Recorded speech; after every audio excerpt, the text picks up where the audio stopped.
વિદ્યાર્થી મિત્રો, લાસ્ટ લેક્ચરમાં આપણે કેટલાક એક્ઝામ્પલ જોઈ ગયા. એમાં ખાસ કરીને બંધન ઉર્જા સંબંધિત ઘણા બધા એક્ઝામ્પલ જોયા.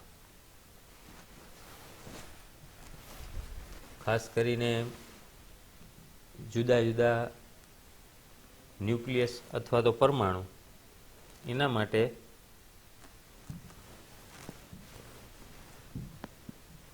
આ પ્રકારના એક્ઝામ્પલની વાત થઈ ગઈ. ફરીથી યાદ કરાવું. લાસ્ટ એક્ઝામ્પલ છે આપણે લીધો હતો કે Fe ફેરસનું ન્યુક્લિયસ હોય અને એમાંથી એલ્યુમિનિયમમાં વિભાજન થતું હોય તો ક્યુ ઉર્જા શોધવાનું, અને આ પ્રક્રિયા શક્ય છે કે નહીં. તો છેલ્લા 3 એક્ઝામ્પલ 13, 15 અને 16 એ એક જ પ્રકારના હતા અને તમને બરાબર પ્રેક્ટિસ કરવાનું કીધું હતું. સાથે બધા જ એક્ઝામ્પલ કનેક્ટ કરી અને આવા એક સરખા એક્ઝામ્પલ જુઓ તો પ્રોબ્લેમ થશે નહીં. એટલે આની અંદર છે એ પ્રેક્ટિસ તમે કરી હશે એવું માનું છું. હવે છે એ પ્રમાણમાં સરળ એક્ઝામ્પલ પણ એક બેઝિક એક્ઝામ્પલ તરીકે છે કે જે આગળ આવી ગયેલી વાત આમાં આવે છે અને આ મુદ્દાનો પછી નેક્સ્ટ એક્ઝામ્પલમાં ઉપયોગ કરી શકાશો. તો અહીં આપણે એવું કીધું છે PU 94239 એ યુરેનિયમ જેવું જ તત્વ છે. એટલે વિખંડન થાય તો યુરેનિયમની આપણે જાણકારી છે, આ એના જેવું જ તત્વ છે. હવે એમાં વિખંડન દીઠ વિમુક્ત થતી ઉર્જા, વિમુક્ત એટલે મુક્ત થતી, એટલે એટલી ઉર્જા રિલીઝ થાય છે. એક વિખંડન થાય એટલે એક પરમાણુ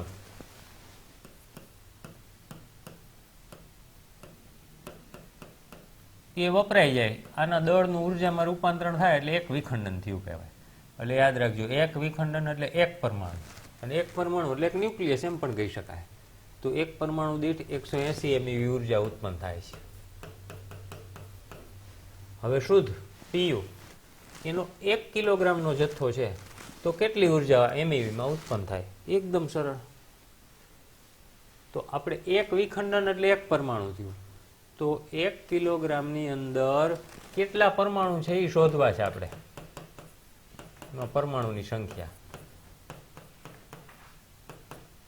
આ શોધી લે, આને આપણે n કહી. તો n મળી જાય તો સીધો સાદો ગુણાકાર કે એક પરમાણુ આટલી ઉર્જા તો n એ કેટલી, સીધી ગુણાકાર. તો એના માટે આગળ ઉપરના એક્ઝામ્પલમાં આવી ઘટનાઓ જોઈ ગયેલા છે. યાદ કરો, શું કરશું? વિચારવાનું છે. તો PU 94239, તો આની અંદર એવું કહી શકાય કે એનો પરમાણુ ભાર કેટલો છે? તો કે 239 ગ્રામ. તો આટલા ગ્રામ એટલે 1 મોલ કહેવાય. કેટલા કહેવાય? 1 મોલ. તો એનો અર્થ કે 239 ગ્રામ. તો એની અંદર 1 મોલ જથ્થો, ને 1 મોલ જથ્થો એટલે કેટલા પરમાણુની સંખ્યા હોય? તો કે એવોગેડ્રો અંક જેટલી. એટલે અહીંયા કોઈ લખવું હોય તો ગ્રામ એટલે 1 મોલ, અને 1 મોલ એટલે કેટલા? તો કે એવોગેડ્રો અંક. બરાબર. તો આ આપણે આગળ પણ ઘણી જગ્યાએ ઉપયોગ કરી ગયા, કેમિસ્ટ્રીમાં પણ આવતું. તો આપણી પાસે કેટલા ગ્રામ છે? તો કે 1 કિલોગ્રામ. 1 કિલોગ્રામ એટલે કેટલા? તો કે 1000 ગ્રામ. તો એના માટે પરમાણુની સંખ્યા કેટલી? તો n =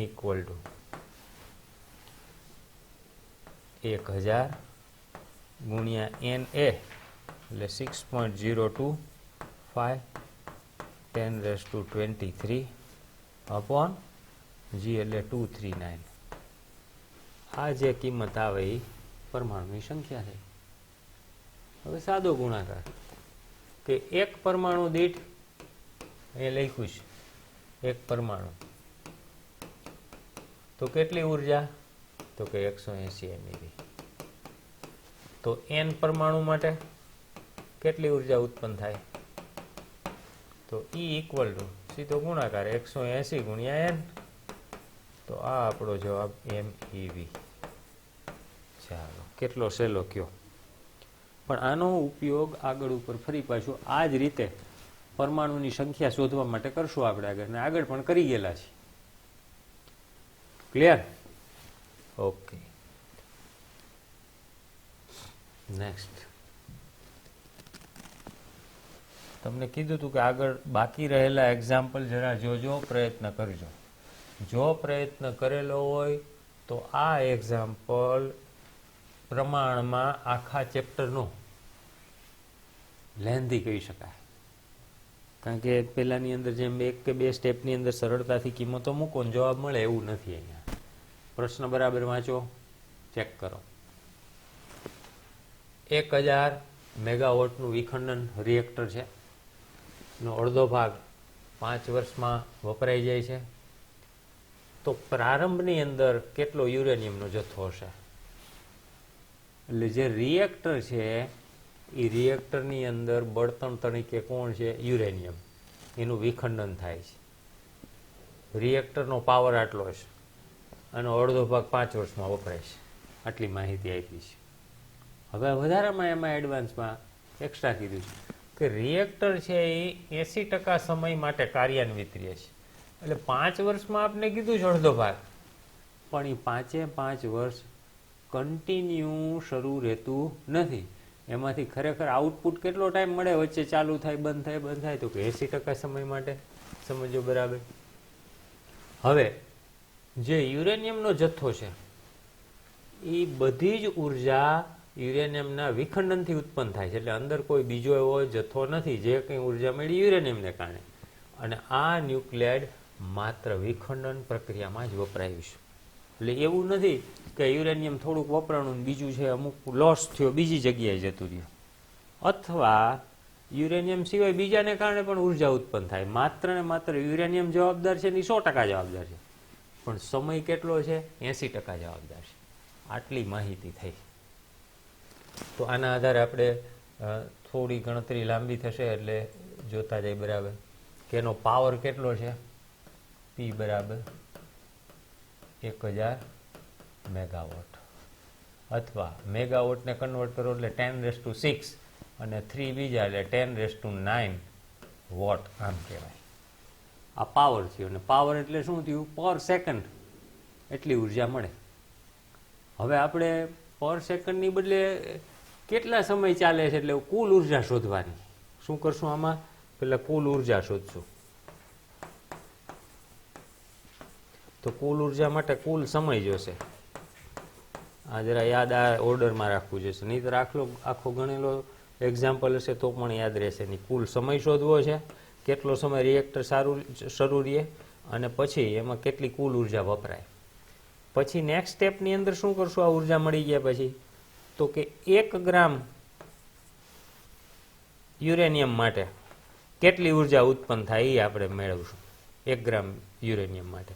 અને 1 ગ્રામ યુરેનિયમ માટે જે ઉર્જા મળે એના ઉપરથી આપણે એવું નક્કી કરશું કે આ કુલ ઉર્જા આટલી જ, આ 1 ગ્રામ માટે આટલી જ, તો દળનો જથ્થો કેટલો? 1 ગ્રામમાં આટલી ઉત્પન્ન થતી હોય તો આટલા ગ્રામમાં કેટલી? તો આ રીતે છે એ આખી ગણતરી થશે. થોડી હાઇલાઇટ્સ આપીશ. તો હવે અહીંયા આપણે છે એ કુલ ઉર્જા આ પાવર આપેલો છે એના ઉપરથી લેવું હોય તો કુલ સમયને ધ્યાનમાં લેવો પડે. તો અહીંયા સમય આપને કેટલો કીધો છે? કેટલા સમયમાં અડધો ભાગ થાય? તો 5 વર્ષમાં. 5 વર્ષ સુધીના સમયગાળામાં રિએક્ટરે કેટલી ઉર્જા ઉત્પન્ન કરી શોધવી છે. પણ ખરેખર છે એ કાર્યાન્વિત કેટલું છે? તો એને આપણે ટી કહી દઈએ. તો જે આપણે સમયગાળો આપેલો છે એનો 80%, એટલે ટીના 80%. આમ થયું. તો ટીના 80% એટલે કેટલું થાય? તો કે ટી ઇક્વલ ટુ 5 વર્ષ એના 80%. આમ થયું. હવે અહીંયા વર્ષને આપણે સેકન્ડમાં કન્વર્ટ કરીએ. તો વર્ષને સેકન્ડમાં કન્વર્ટ કરશો તો ટી ઇક્વલ ટુ 1.577 ડાયરેક્ટ લખી નાખું છું. 10⁸ થશે કન્વર્ટ કરશો એટલે.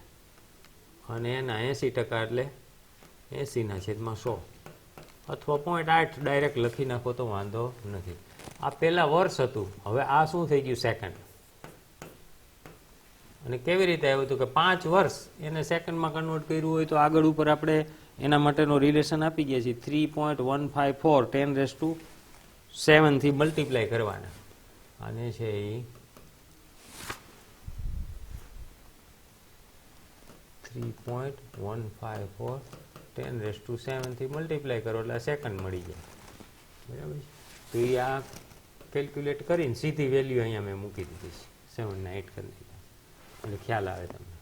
તો આટલો સમય થયો. હવે આ પાવર પી હતો એ કેટલા સમય માટેનો મળતો હોય આપણે? તો કે 1 સેકન્ડ માટેનો. તો કુલ કેટલો થાય એને આપણે પી પ્રાઇમ કહી દઈએ. કેટલા સમયમાં? તો કે ટી સમયમાં ઉર્જા. તો ટી સમયમાં કેટલી ઉર્જા થશે? તો કે જે આપણે પાવર મળ્યો છે એને ટી વડે ગુણી નાખવાનો. એટલે પાવર કેટલો? 10⁹. ટી કેટલો? તો 1.57 ઇક્વલ ટુ મૂકી દો અહીંયા કિંમત. તો આ કિંમત મળશે ફાઇનલ 1.2616 10⁸ સેકન્ડ. આનું સાદું રૂપ આપી દીધું. તો હવે 10⁹ એટલે પી થઈ ગયો આ હતો એ, અને એને ટી એટલે આના વડે ગુણી નાખો.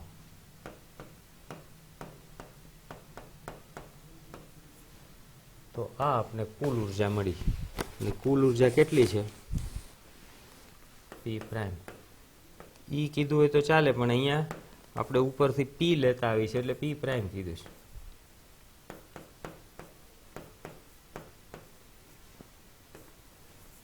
તો એક આપણું સ્ટેપ પૂરું થયું.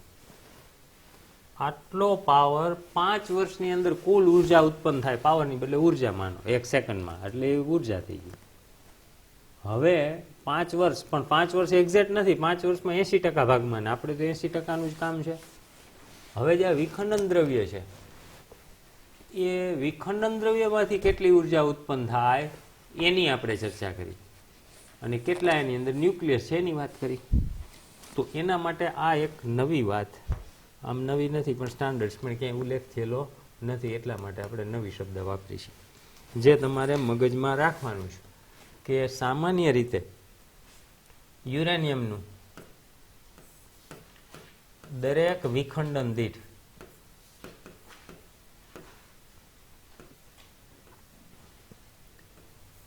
ઉત્પન્ન ઉર્જા, એટલે એક ન્યુક્લિયસનું વિખંડન થાય ને યુરેનિયમનું, તો કેટલી ઉર્જા ઉત્પન્ન થાય? તો E = 200 MeV.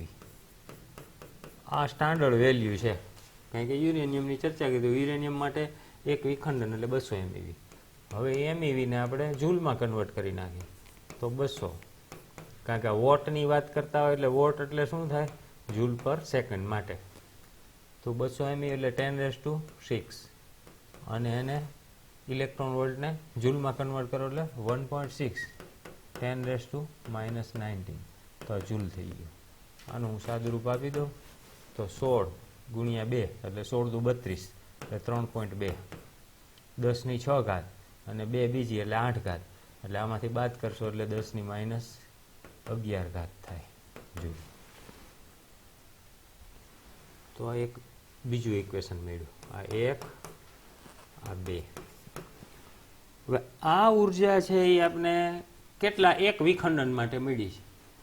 તો કુલ કેટલા વિખંડન થાય 1 ગ્રામ દીઠ એ આપણે શોધવું છે. તો 1 ગ્રામમાંથી ઉત્પન્ન થતી ઉર્જા મેળવી લે. 1 ગ્રામમાંથી ઉત્પન્ન થતી ઉર્જા, તો આટલી ઉર્જા કુલ ઉત્પન્ન થઈ છે. તો એના ઉપરથી આપણે ફરી પાછી કિંમત મળે. એક વખતમાં નહીં સમજાય, ફરી પાછું કહું છું. આ થોડી ગાઈડલાઈન આપી દે એટલે હમણાં આને સાઈડમાં મૂકી દો, ફરી પાછું રિવાઇઝ કરીશ. તો આ ઉર્જા એક વિખંડન દીઠ થાય છે. હવે આની અંદર આપણે N શોધી લઈ. એટલે N એ શું આપણે મેળવવું છે? તો કે કુલ ન્યુક્લિયસ 1 ગ્રામની અંદર કેટલા છે? તો અહીંયા 235 ગ્રામ યુરેનિયમ હોય તો એની અંદર છે એ ન્યુક્લિયસની સંખ્યા કેટલી હોય? તો Na જેટલી. તો 1 ગ્રામમાં કેટલી હોય? તો કે N જેટલી. તો N એટલે કેટલા? તો n એટલે 1 ગુણ્યા Na અપોન 235 એટલે આ થયું 1 ગ્રામમાં મળતા ન્યુક્લિયસની સંખ્યા અને એ આપણે જવાબ મળશે અહીંયા Na એટલે 6.025 10⁻23 મૂકો એટલે લગભગ 2.553 10⁻21 પરમાણુ. આટલા પરમાણુ મળે છે. ક્યારે? યુરેનિયમ 92235 આટલા યુરેનિયમ મળ્યા. હવે આગળ જોઈ ગયા અને આ પરમાણુ એટલે શું થયું? 1 ગ્રામ દીઠ થયું. 235 એને જેટલા તો 1 ગ્રામમાં કેટલા? એટલે અહીંયા હજી સ્પષ્ટતા કરી દઉં, લખી નાખું. 1 ગ્રામ માટે આટલા ન્યુક્લિયસ છે. હવે અહીંયા આપણે કઈ ગયા છીએ ઇક્વેશન 2માં કે આટલી ઉર્જા મળી છે. આ કેના માટે મળી છે? તો કે એક વિખંડન માટે. હવે એનો અર્થ કે અહીંયા આપણી પાસે n પરમાણુની સંખ્યા છે, તો n વિખંડન માટેની ઉર્જા લેવી છે. તો n પરમાણુના વિખંડન માટે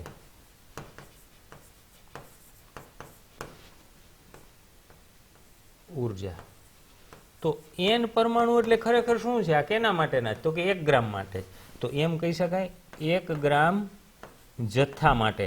જો કેટલીક વખત પરમાણુની વાત હશે, કેટલીક વખત જથ્થાની વાત હશે, તો આ જથ્થાવાળી વાત ફરી પાછી આગળ આવવાની છે.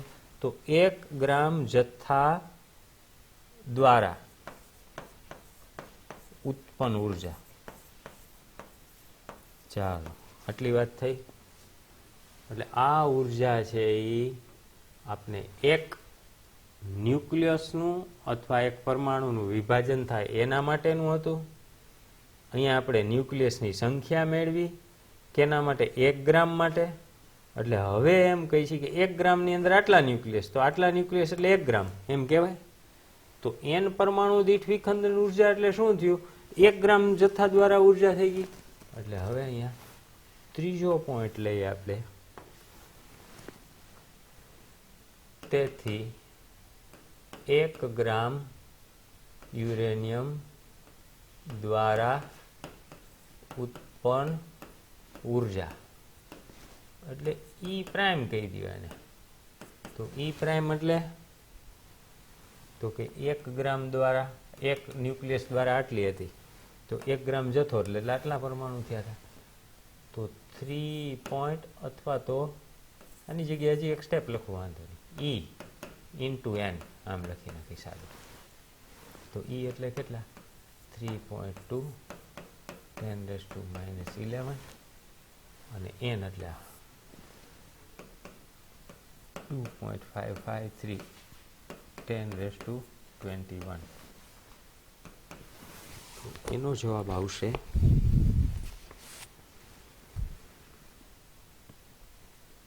E પ્રાઇમ ઇક્વલ ટુ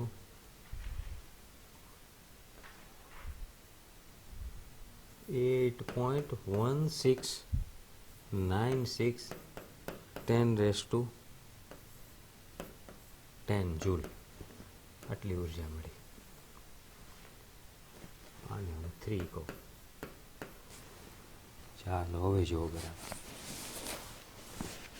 હવે આ 5 વર્ષને કારણે ઉત્પન્ન થતી ઉર્જા હતી, એમાં કેટલો જથ્થો વપરાણો એ ખબર નથી, એ આપણે શોધવાનું છે. એમ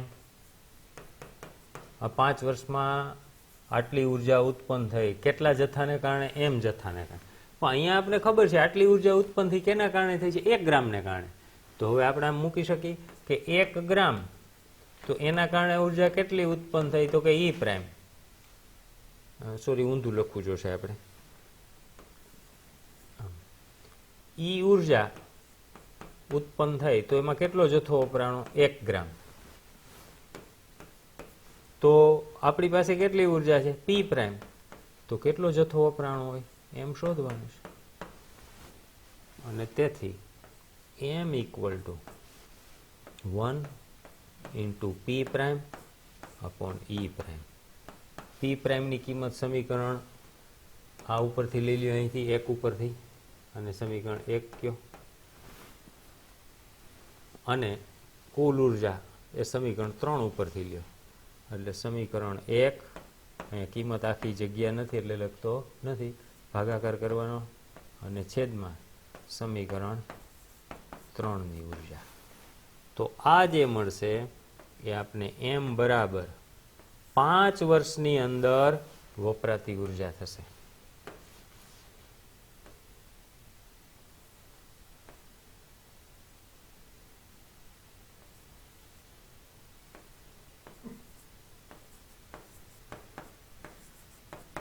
પાંચ વર્ષમાં આટલો જથ્થો વપરાય અને એના કારણે જે મળે ગણતરી કરતા એ કિંમત મળશે તમને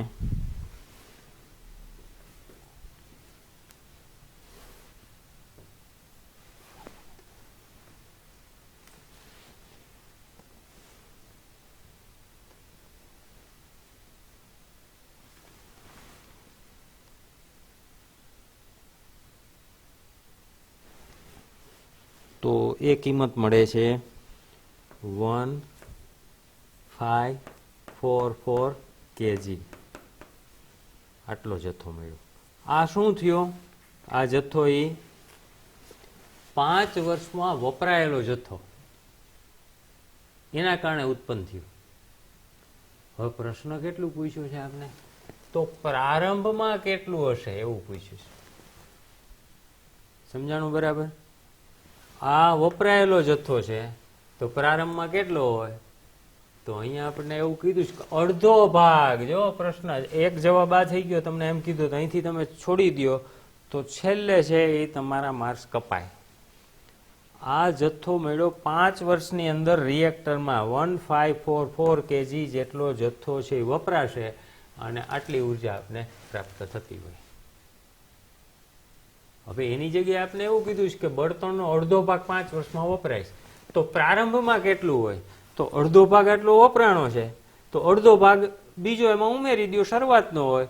તો એમ કહી શકાય કે પ્રારંભમાં, અહીંયા લખું છું,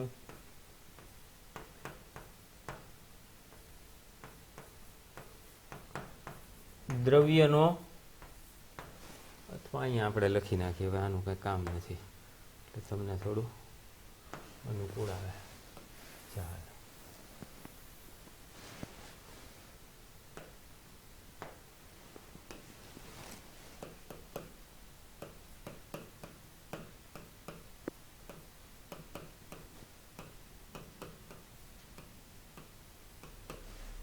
તો પ્રારંભમાં જથ્થો કેટલો હોય? તો કે અડધો થયો હોય તો પ્રારંભમાં કેટલો હોય? ડબલ. તો કે 2 × m, એટલે 2 × m એટલે કેટલા અહીંયા મળ્યા છે? 1544 kg. તો આટલા કિલોગ્રામ જથ્થો એ પ્રારંભમાં હશે. 3088 કિલોગ્રામ. આ આપણો ફાઇનલ આન્સર થયો. જુઓ કેટલો એક્ઝામ્પલ આખો લેન્ધી છે. ફરી પાછું આખા પોઈન્ટ જોઈ લ્યો. પ્રારંભમાં કેટલું યુરેનિયમ ધરાવતો હશે આવું કીધું છે. તો આપણે પહેલા શું કરીએ છીએ? 5 વર્ષમાં કેટલો વપરાણો હોય એ ગણી છીએ. તો 5 વર્ષમાં વપરાણો હોય એ શોધવા માટે શું પ્રક્રિયા કરવાની છે? તો એના સ્ટેપ યાદ કરવાના. તો કે આપણે આ એક ઉર્જા આપેલી છે એ 1 સેકન્ડમાં છે. તો આપણે કુલ સમય 5 વર્ષ આપેલો છે એમાં લે તો 5 વર્ષનો સમય ડાયરેક્ટ ન હાલે, 80% જ વપરાય છે એટલે આમાંથી 80% કરીને આના વડે ગુણી નાખો એટલે કુલ સમય મળે. તો આપણે એ કર્યું. આ પહેલાં છે એ ટી મેળવો અને પછી એની સાથે ગુણાકાર કર્યો. તો આ એક કિંમત ટીની, ટી ઉપરથી પીની મળી. તો આ પી પ્રાઇમ આપણું પહેલો માઇલસ્ટોન થયું. પછી છે એને દળ માગેલું છે એટલે દળમાં રૂપાંતરણ કરવા માટે શું કરીએ છીએ? તો આ આખો પોર્શન છે એ અગત્યનો વધારે, કારણ કે આ સમજાઈ જશે, આ પોર્શન સમજાઈ જશે, અહીંયા મુશ્કેલી રહેશે કારણ કે આ માહિતી થોડી નવી છે. તો કે યુરેનિયમનું એક વિખંડન થાય તો આટલી ઉર્જા ઉત્પન્ન થાય. તો એ આપણે આટલી જૂલમાં લીધી. હવે સામાન્ય રીતે આપણે ખબર છે કે 235 ગ્રામ હોય તો આમાં એવોગાડ્રો નંબર જેટલું હોય તો 1 ગ્રામમાં કેટલા ન્યુક્લિયસની સંખ્યા એ મેળવી લીધા. તો n બરાબર પરમાણુની સંખ્યા શોધી, તો પરમાણુની સંખ્યા છે એટલી મળી ગઈ. હવે એક વિખંડનમાં આટલી ઉર્જા ઉત્પન્ન થાય તો કુલ આટલા 1 ગ્રામમાં આટલા પરમાણુ હોય તો 1 ગ્રામ પરમાણુમાં કેટલી ઉર્જા, એટલે અહીંયા મેં એક વધારાનો રિલેશન એક્સ્ટ્રા આપ્યો છે. આ તમે ડાયરેક્ટ લખવું હોય તો લખી શકે, પણ અહીંયા સમજાવ્યું કે n પરમાણુના વિખંડન દ્વારા થતી ઉર્જા n પરમાણુના, તો એ ખરેખર કેટલી કહેવાય તો કે 1 ગ્રામ જથ્થા દ્વારા ઉત્પન્ન થતી ઉર્જા. બે એકની એક જ વાત છે, કારણ કે ન્યુક્લિયસમાંથી ગ્રામમાં લઈ જાય છે ને ગ્રામમાંથી આપણે કુલ દળ મેળવી છે. તો 1 ગ્રામ જથ્થા દ્વારા ઉત્પન્ન થતી ઉર્જા મેળવવી હોય તો શું કરવું પડે, તો આટલા પરમાણુ એટલે આટલી ઉર્જા આની સાથે ગુણાકાર કરવો પડે. તો 1 ગ્રામ દ્વારા ઉત્પન્ન થતી ઉર્જા, તો E પ્રાઇમ બરાબર આ સમીકરણ 2માં E લીધું હતું એને n સંખ્યા વડે ગુણી નાખ્યું એટલે કુલ ઉર્જા E પ્રાઇમ થઈ. એનો અર્થ કે 1 ગ્રામ દીઠ આટલી ઉર્જા ઉત્પન્ન થાય છે. એટલે હવે ઊંધું વિચારો કે E પ્રાઇમ ઉર્જા ઉત્પન્ન થતી હોય તો 1 ગ્રામ પરમાણુ હોય તો P પ્રાઇમ ઉર્જા ઉત્પન્ન થઈ હોય તો કેટલું થાય, તો m મેળવી લીધું આપણે, બરાબર છે. તો આમ આ m શું મળ્યું, તો કે 5 વર્ષમાં વપરાતો દ્રવ્યનો જથ્થો. તો 5 વર્ષમાં આટલો જથ્થો વપરાય અને કેટલા ભાગ કીધો છે, અડધો ભાગ કીધો છે. તો આપણી પાસે કુલ હોય એમાંથી અડધો વપરાઈ ગયો, તો આટલો વપરાણો તો પેલા કેટલો હોય તો ડબલ કરી નાખવાનું. અડધું ખાઈ ગયા તો ડબલ બાકીનું ઉમેરી દો. તો અહીંયા આપણે લીધું કે પ્રારંભમાં જથ્થો કેટલો હતો, તો કે આટલો વપરાઈ ગયો, તો એટલો છે એ બાકી વધ્યો હોય તો એને 2 વડે ગુણો, તો આટલો જથ્થો યુરેનિયમનો પ્રારંભમાં હોત.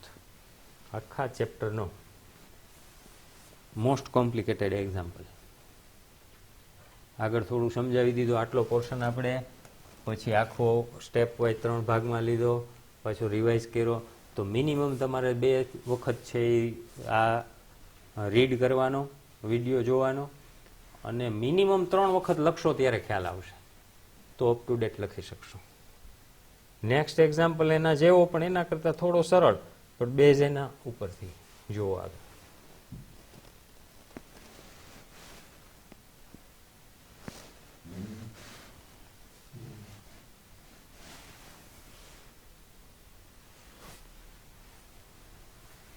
હવે અહીંયા આપણે એવું કીધું છે ડ્યુટેરિયમ પરમાણુમાં 2 કિલોગ્રામના વિખંડનથી 100 વોટનો વિદ્યુત લેમ્પ કેટલો સમય પ્રકાશ આપે, એટલે સમય શોધવાનો છે. આગલા એક્ઝામ્પલમાં આપણે દ્રવ્યનો જથ્થો શોધ્યો, અહીંયા સમય શોધવો છે. વિખંડન પ્રક્રિયા આપણે આપી દીધી છે, આ પ્રમાણે ઉપયોગ કરવાનો છે.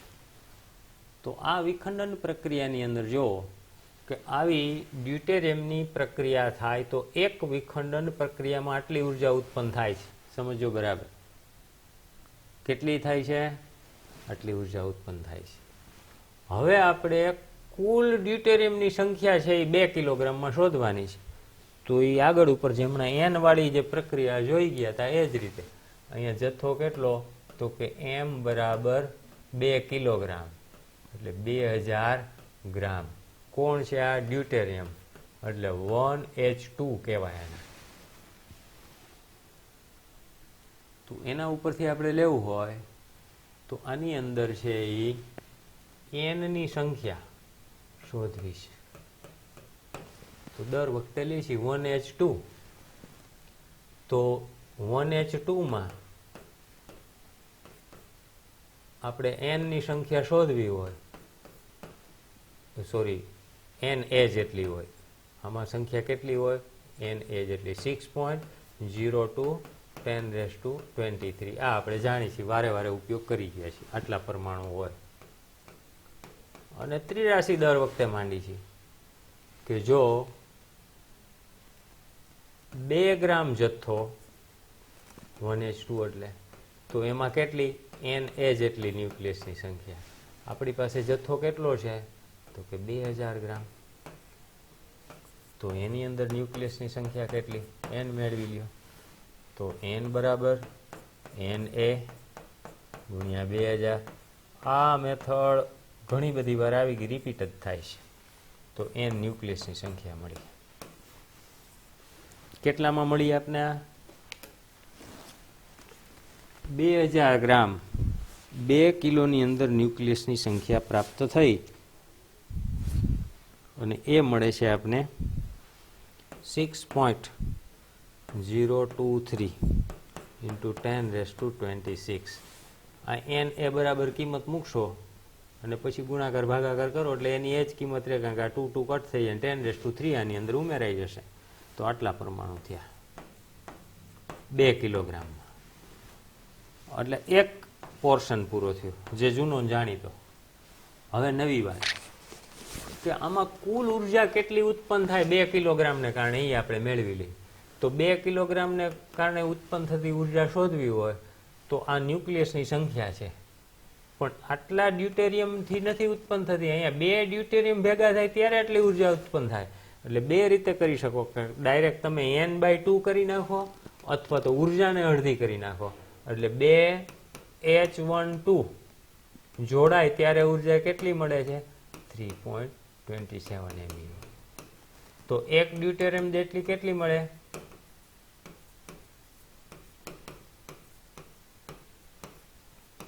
તો 2 વડે ભાગી નાખો.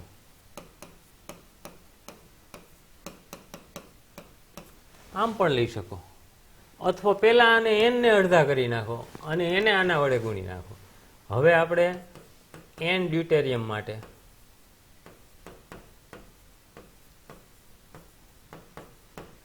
કુલ ઉર્જા કેટલી મળે તો કે ડ્યુટેરિયમની સંખ્યા n એને ગુણ્યા ઉર્જા n ની કિંમત અહીંયા આપણે લીધેલી છે એ બધી મૂકી દો એટલે કુલ ઉર્જા આપણે મળશે E = કિંમત સીધી લખું છું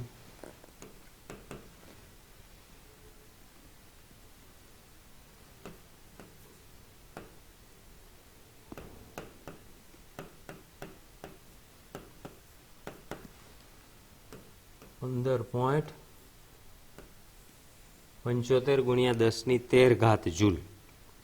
આટલી ઉર્જા ઉત્પન્ન થાય. હવે આપણે કેટલો સમય આ કુલ ઉર્જા થઈ કેના કારણે 2 કિલોગ્રામને કારણે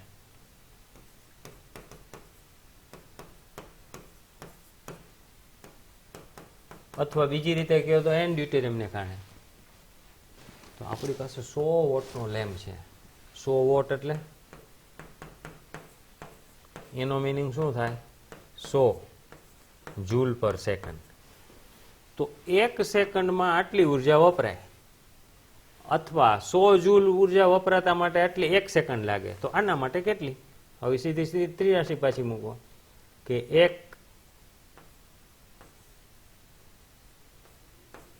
100 જૂલ ઉર્જા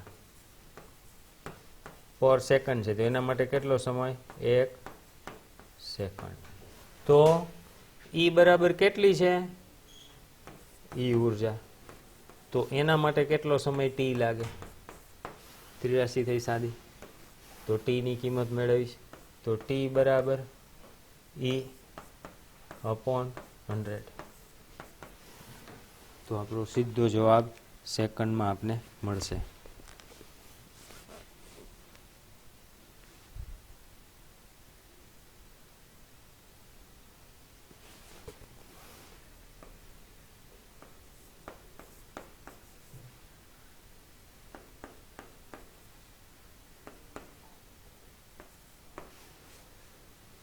આ 13 હતું, 100 થી ડિવાઈડ કર્યું એટલે 11 થયું. સેકન્ડની વખતે કોઈ વખતે તમને એમાંથી વર્ષમાં પૂછ્યું હોય કન્વર્ટ કરવાનું, આગળ ઉપર વર્ષમાંથી સેકન્ડ જોઈ ગયા છે તો T બરાબર સેકન્ડમાંથી વર્ષમાં કન્વર્ટ કરવું હોય તો શું કરવું પડે? આ જે સેકન્ડ છે એને વર્ષ કન્વર્ટ કરવા માટે 3.154 10⁻7 થી ડિવાઈડ કરી નાખો, જેમાં મલ્ટીપ્લાય આગળ કરતા થાય તો આ વર્ષમાં મળે. અને સેકન્ડ જે આપણો જથ્થો મળ્યો છે એને ડિવાઈડ કરશો એટલે જવાબ લગભગ 4.99 10⁻4 વર્ષ આવો મળે. તો આપણો ફાઇનલ આન્સર થયો. તો આગલા એક્ઝામ્પલ આરે કનેક્ટેડ કરો તો આમાં પણ પરમાણુ મેળવા એના દળના જથ્થાની વાત આવી 2 કિલોગ્રામ વાળી વાત. પેલામાં આપણે છે એ 1 ગ્રામ માટે લીધું હતું અને પછી કુલ જથ્થો લીધો હતો, તો આટલો ફેરફાર છે. તો આવા બધા એક્ઝામ્પલ છે. આ 2 એક્ઝામ્પલ ખાસ એવા છે કે જેની અંદર તમારે 2 વાર પ્રશ્ન વાંચવો પડે, ગણેલો જોવો પડે, વિચારવું પડે, તો તમને સારી રીતે યાદ રહેશે.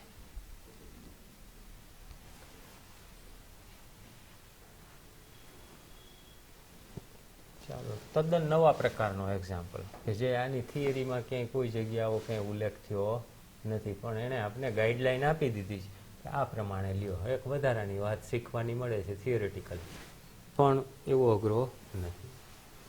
2 ડ્યુટેરોનના સન્મુખ સંઘાત થાય છે એટલે સામસામે અથડાય છે, તો સ્થિતિમાન બેરિયરની ઊંચાઈ ગણો. એટલે અહીંયા ક્યાંય આવી વાત આવી નથી, પણ પાછું આપણે દર્શાવ્યું છે કે સ્થિતિમાન બેરિયરની ઊંચાઈ શું, તો કે 2 ડ્યુટેરોન એકબીજાને સહેજ સ્પર્શે ત્યારે એમની વચ્ચેના કુલંબ અપાકર્ષણ બળ દ્વારા અપાય છે. એમની વચ્ચેની ત્રિજ્યા સખત ગુણા જેવી ગણો. એટલે આમ વાત થઈ છે. આ 2 ડ્યુટેરિયમ છે, આની ત્રિજ્યા કેટલી છે, તો કે R જેટલી. હવે આ 2 છે એ જ્યારે સહેજ સ્પર્શે તો એ વખતે આ સ્થિતિમાન બેરિયરની ઊંચાઈ 2 સ્પર્શે ત્યારે કુલંબ અપાકર્ષણ બળ દ્વારા અપાય. તો સ્થિતિમાન બેરિયરની ઊંચાઈ મેળવવા માટે એની સ્થિતિ ઉર્જા ગણવાની છે, બીજી કાંઈ નહીં. શું ગણવાનું છે? ડ્યુટેરિયમ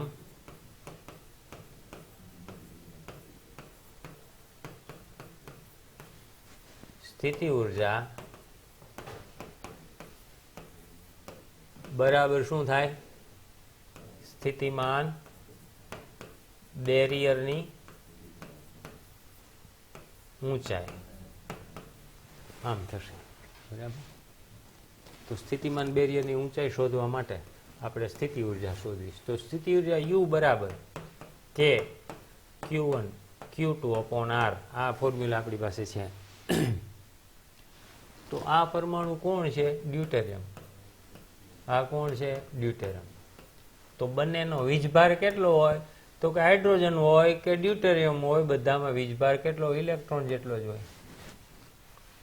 તો કે Q1 Q2 અને R છે આપણે આપી દીધું છે. R છે એ શું કીધું છે કે 2 ફર્મી જેટલી ત્રિજ્યાનો ગોળો, એટલે R બરાબર 2 ફર્મી. અને 2 ફર્મી એટલે કેટલું? 2 × 10⁻⁻15 મીટર આમ કહેવાય. તો R ને R, તો બેયના સેન્ટર વચ્ચેનું અંતર શું થશે? તો કે R બરાબર 2R થાય. આમ થાય. તો R ની જગ્યાએ હવે આપણે અહીંયા શું લેવું પડે? 2R લેવું પડે, અથવા કેપિટલ R લ્યો. સમજાય છે? સૂત્ર આપણું R છે, પણ R એટલે શું છે ખરેખર અહીંયા? એ આપણે અહીંયા, અથવા આને તમે R કહી દો ચાલો, એટલે તમારે કંઈ પ્રોબ્લેમ જ ના રહે. આને હું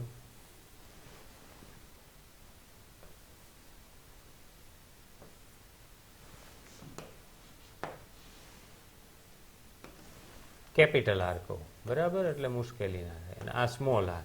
તો હવે કાંઈ આ આપણો કેપિટલ R છે, આ કેપિટલ R છે. તો સ્મોલ R બરાબર 2R ઊંધું લખી નાખું, કારણ કે R છે એ આપણો જાણીતો છે. તો બધાની કિંમત મૂકી દો એટલે સ્થિતિ ઉર્જા મળે. ચાલો લખો કિંમત બધી અને ગણતરી કરો. 9 × 10⁻⁹ 1.6 10⁻⁻19 ઇલેક્ટ્રોનનો ચાર્જ. સીધો હું સ્ક્વેર કરી નાખું છું, 2 વખત મૂકવાની જગ્યાએ. ફર્મી 2R લખું છું, 2R લખું છું એટલે 2 વડે ગુણી નાખું. 2 હતા એટલે 4 થઈ ગયા, 10⁻15 સોરી -15 મીટરમાં કન્વર્ટ કરીએ એટલે. તો U બરાબર કિંમત મળે, સાદું રૂપ આપો બધું, એટલે 5.76 10⁻⁻14 જૂલ. હવે જૂલમાંથી એને ઇલેક્ટ્રોન વોલ્ટમાં કન્વર્ટ કરવું પડશે. તો ઇલેક્ટ્રોન વોલ્ટમાં કન્વર્ટ કરવું હોય તો એને E વડે ભાગવું પડે.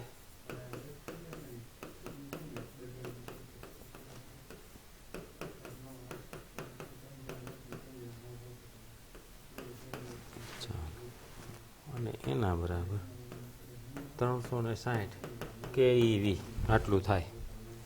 તો આટલી ઉર્જા ઉત્પન્ન થઈ કેના કારણે? 2 ડ્યુટેરોનના કારણે. આપણે શું જોઈએ છે? ડ્યુટેરિયમના પરમાણુની સ્થિતિ ઉર્જા, તો 2 ડ્યુટેરન દીઠ મળતી ઉર્જા આ શું થઈ? આ 2 ડ્યુટેરન દીઠ, કારણ કે સન્મુખ સંઘાત થઈ એમાં 2 ની સંયુક્ત સ્થિતિ ઉર્જા છે. તો 1 ડ્યુટેરિયમ માટે કેટલી થાય? તો કે U બરાબર 360/2 બરાબર 18 દુ 36 180 ઇલેક્ટ્રોન વોલ્ટ. અને તેથી આપણો ફાઇનલ જવાબ, તેથી સ્થિતિમાન બેરિયર ઊંચાઈ બરાબર 180 ઇલેક્ટ્રોન વોલ્ટ. તો સામાન્ય રીતે આ વાત સોરી અહીં કેવી લીધું છે એટલે કે લખશું. જો અહીંયા 360 કેવી લીધું છે ને, તો કેવી આ કેવી.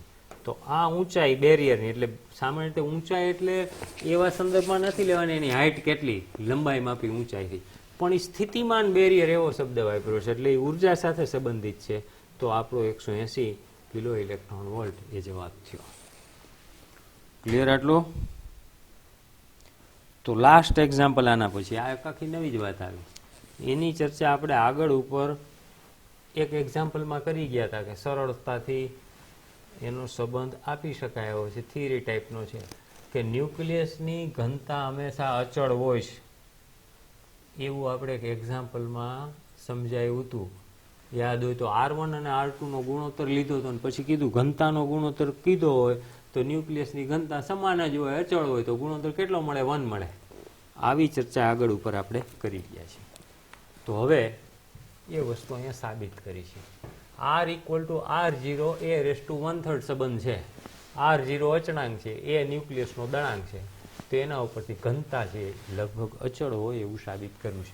તો ઘનતાનું સૂત્ર, ઘનતા બરાબર દળ છેદમાં કદ m/v. કેની ઘનતા કીધી છે? ન્યુક્લિયસની ઘનતા. તો ρ બરાબર દળ. કેનું દળ?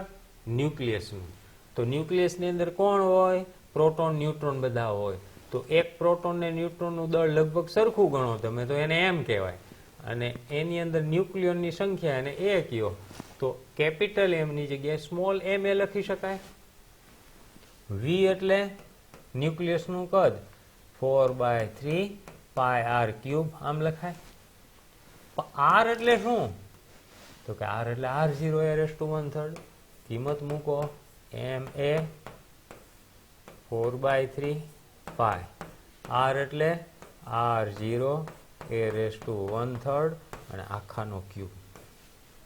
તો આપણે સૂત્ર મળે m એ 4/3π એમ રાખો, R0 નો ક્યુબ લ્યો અને a ની 1/3 ઘાતને પાછું થર્ડ એટલે ખાલી એ મળે. તો એ કટ થઈ ગયા તો બાકી વધ્યું m/3 ને ઉપર જવા દો એટલે અહીંયા લખવામાં આપણે સરળ રહે 4πr0³. હવે જો આની અંદર ઘનતાનું સૂત્ર આવું મળ્યું તો આની અંદર 3, 4 અને π તો અચળ જ છે અને R0 એ પણ અચળાંક છે. તો બાકી કોણ વધ્યું? m. તો આ m એટલે કોણ? m એટલે શું? આ m અને આ m માં શું ફેર?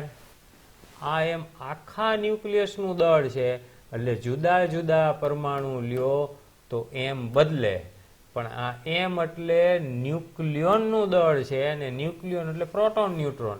પછી x ન્યુક્લિયસ લ્યો કે y ન્યુક્લિયસ લ્યો કે z ન્યુક્લિયસ હોય, દરેકની અંદર પ્રોટોન અને ન્યુટ્રોનનું દળ તો એક સરખું જ હોય, એ બદલવાનું નથી. એટલે m પણ અચળ થયો, લગભગ અચળ, થોડો ઘણો ભલે ફેરફાર હોય. માટે કહી શકાય આ બધી કિંમતો અચળ છે. તો કોઈ પણ ન્યુક્લિયસ લેવામાં આવે તો એની ઘનતા ρ લગભગ અચળ રહે. તો આ સાબિત થયું. એ આપણે આગળ ઉપર ધ્યાને લીધું હતું. અને માટે એ દાખલાની અંદર એવું કીધું હતું કે જો બે ન્યુક્લિયસની ઘનતા, એકની એ ને બીજાની ρ બી લ્યો તો કિંમત કેટલી મળે? વિચાર્યા વગર કહી દેવાનું 1, કારણ કે આ બેયની ઘનતા સરખી જ હોય ન્યુક્લિયસની, માટે છે 1 મળે. તો આટલી ચર્ચાઓ આની અંદર છે. છેલ્લો એક્ઝામ્પલ છે એ આપણે સિલેબસમાંથી રિમૂવ થઈ ગયો છે એટલે એની ચર્ચા કરતા નથી. તો પ્રમાણમાં એક્ઝામ્પલ થોડા અઘરા છે એટલે બરાબર છે એ તૈયારી કરજો, જરૂર પડે ત્યાં રિવિઝન કરજો, અને જો બરાબર છે એ એક એક્ઝામ્પલ વાંચીને છોડી દેશો તો આવડશે નહીં. પછી અનુકૂળતા એ સમય પ્રમાણે આપણે આગળ ઉપર ઓલ્ડ ટેક્સ્ટના કેટલાક જે સારા એક્ઝામ્પલ છે અને રિલેટેડ આપણી થિયરી રિલેટેડ હોય એની ચર્ચા કરશું. આજે આટલું રાખી છે આપણે. આવજો.